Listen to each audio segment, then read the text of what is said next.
প্রবাসীদের শ্রমঘামে অর্জিত বৈদেশিক মুদ্রা দেশের অর্থনীতির মূল চালিকা শক্তি। কিন্তু ৫৫ বছরেও রেমিটেন্স যোদ্ধাদের প্রাপ্য মর্যাদা দিতে পারেনি রাষ্ট্র। এ নিয়ে তীব্র ক্ষোভ আছে প্রবাসীদের।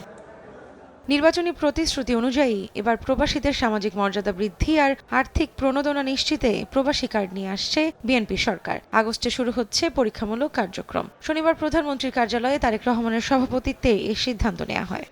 দেশে ও বিদেশে কমপ্লিমেন্টারি এয়ারপোর্ট লাউঞ্জ ব্যবহারের সুবিধা এবং বিশেষ ইমিগ্রেশন বুথের মাধ্যমে দ্রুত সেবা, বিমান টিকিট ও হোটেল বুকিংয়ে বিশেষ ছাড়, মৃত্যু হলে বিনা খরচে মরদেহ দেশে পরিবহন সহ অন্তত 10টি সুবিধা পাবেন প্রবাসী কার্ডধারীরা। অ্যান্টিব্যাকটেরিয়াল ফর্মুলা বাসনকে চকচকে জীবাণুমুক্ত করে আমাদের দেয় গ্লিটার গ্যারান্টি।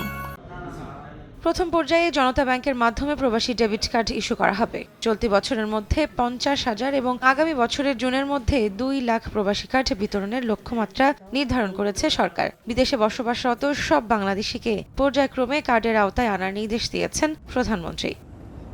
রৌনক নিয়ন্তা, সময় সংবাদ, ঢাকা।